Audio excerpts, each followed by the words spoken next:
Welcome back. I'm Marcus Peter.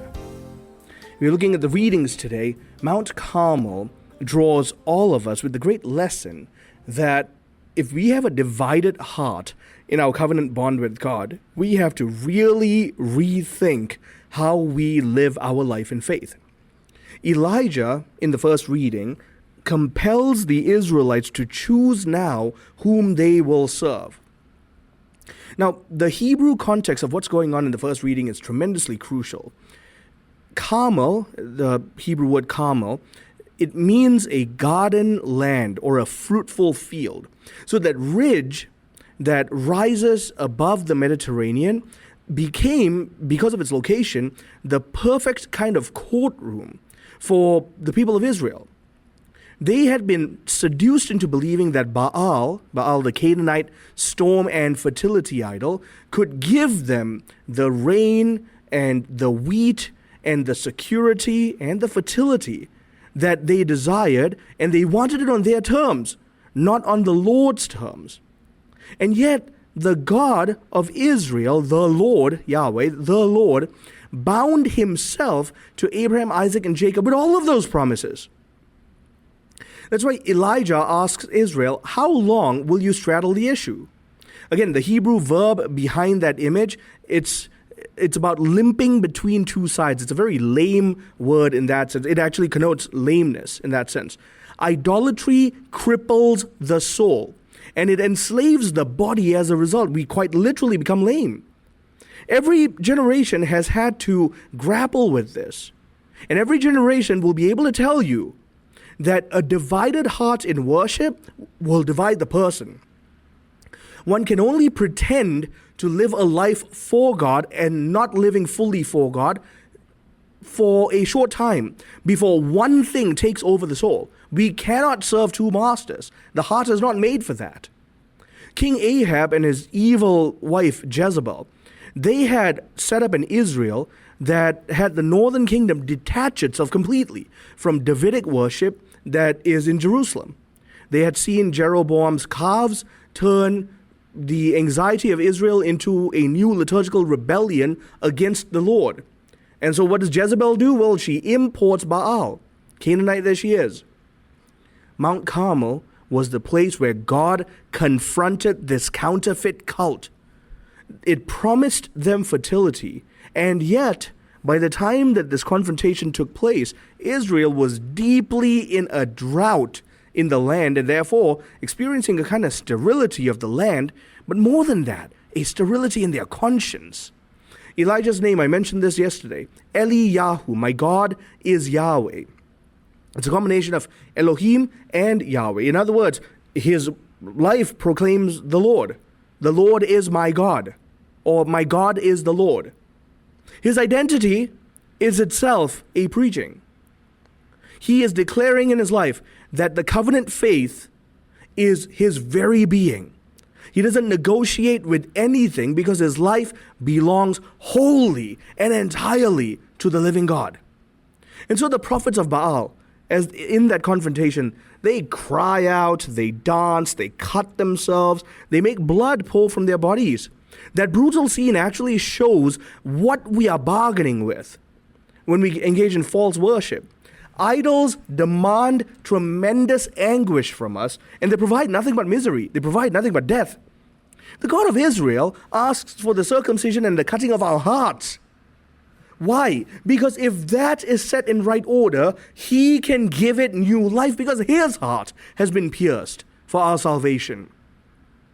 You move forward there to Psalm 16, and you see that same choice is laid bare before us again. The psalmist cries out, "Keep me safe, O God, you are my hope." And it also says that the psalmist refuses the blood libations of rival gods. Because throughout the Near Eastern tradition, pagan idols demand blood sacrifice.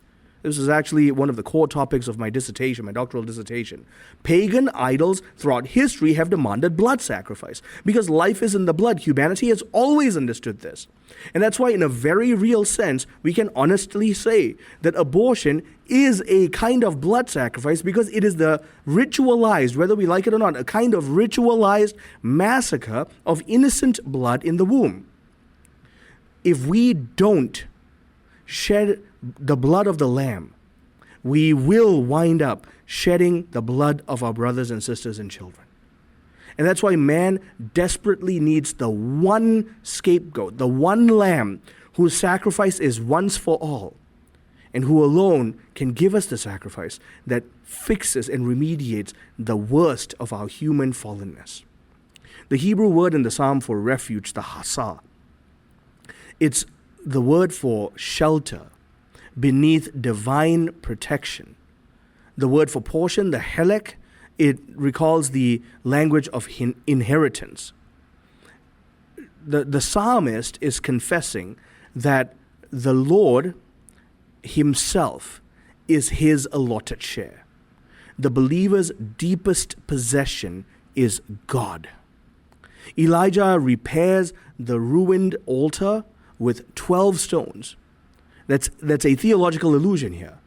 The prophet wants to show that even if the 10 tribes of the north are separated from the tribes of the south, on the altar of worship, all of the covenant children belong to the same wholeness. Whether they're living it is a different story.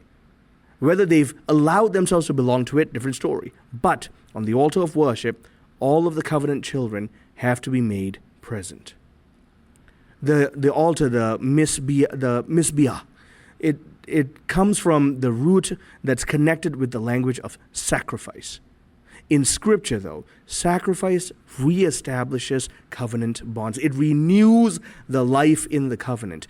God reorders the woundedness of creation by allowing an innocent victim to be wounded in its stead. Why? Because the wages of sin is death, and the death of this animal, for a short amount of time until the death of Jesus Christ, will temporarily expiate in a kind of vicarious atonement or substitution of the penalty.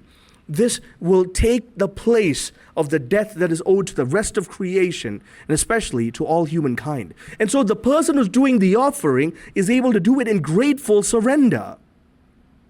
So what does Elijah do? Well, he drenches the offering with water. He removes every natural explanation possible, so that when the fire descends from heaven, the people get to see that the Lord's answer to this terrible idolatry is God's divine initiative. That his grace destroys human manipulation. So the people then fall prostrate and they cry, the Lord is God. By the way, that Hebrew word that they cried out, Yahweh hu ha-Elohim, sounds like Eliyahu.